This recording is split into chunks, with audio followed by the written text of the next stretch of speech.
Hi, family. Welcome to Growth Series, Episode 9 on GGM Orientation Hub. Today, briefly, we are looking at the three main causes of desperation. When someone is desperate, what are the causes of becoming desperate? Now, what is desperation? Simply a feeling of feeling pressured or feeling of pressure to achieve something when there's a perceived danger or foreseen loss. Watch the full video on YouTube and also on TikTok on GGM Orientation Hub. Now, let's go. The three main causes of desperation. As I initially said, the simple definition of desperation is the feeling. That is my own definition. You can check the other simple. And it's having the same idea. A feeling of pressure to achieve or to gain something when there's a perceived danger or foreseen loss of something. You know, when you are desperate, you don't act right.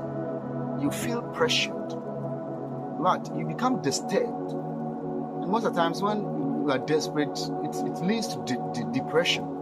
So today we are looking at these three causes and we should watch them so that in whatever we are doing, we would be watchful and try to not to be in desperate situations that will lead us into chaos. Now the first thing here, cause of desperation, is confusion. Confusion. When you are confused, you are not in the right frame of mind. And so many things brings about confusion. Sadness, problems here and there. That's why somebody said, don't take a decision when you are sad. Yes, because when you are sad, you can't take the right decision. And even as a leader or whatever, don't take a decision when you have not gotten enough information. Somebody says 70% or even 90% of the information to take the decision. Because it will let you become desperate and not to act right when you are confused. Because confusion brings chaos and it doesn't bring calmness. Now the second thing here is comparison. Or let me say unhealthy competition. The Bible says in 2 Corinthians chapter 10 verse 12, it says we do not make ourselves number or don't compare ourselves with those that make themselves out of the Lord. But because those who compare themselves are not wise with another, are not wise, or measure themselves, I've paraphrased, measure themselves with others are not wise. Comparison is the root cause of covetousness.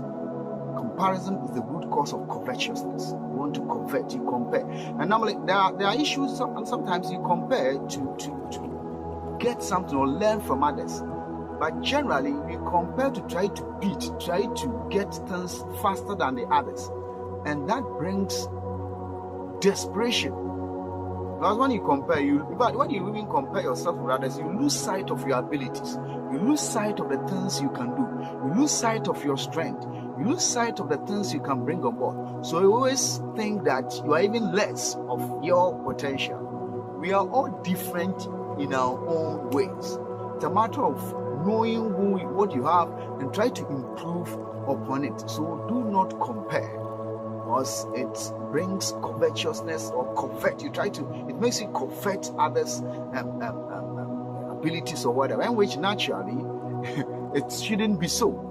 So we shouldn't compare, or which will bring unhealthy competition. And this often leads to the third thing I'm talking about, which is corruption. So I've spoken about confusion, I've spoken about comparison or healthy competition, and then corruption.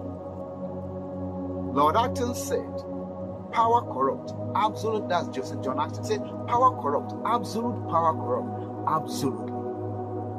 Corruption is coveting to have someone's belonging. The Bible says, give us this day our daily bread. It didn't say I should give you this day my daily bread. But people want, or give me this day your daily bread or whatever. People want to get others' properties. People want to get others' things. So they become desperate, desire to have it at all costs. That brings corruption. That breeds corruption. That brings destruction of people. Let me spoil him, let me destroy him, let me put him aside, let me sideline him to get what he has. And that is what has brought a whole lot of confusion in the world and chaos in this world. So we should be very, very watchful about these things: confusion, comparison, and corruption. I would end here. Next week, hopefully, God willing, we would continue with another thing on the same topic. So let's be very watchful so that we don't become desperate in our life, desperate in our marriage, desperate in our schooling, desperate in our society, desperate in this, because it will not let you think right and act right. Sometimes desperation is not really, maybe you want to act negatively, but it doesn't make you act right. So that is where we will end here today. GGM, Improving Minds Generation, Generating Genesis. Good series. Get in touch with us every week. And also get in touch with us for leadership and training, management training, and all other forms of training. Have a wonderful weekend. Thank you. Bye-bye.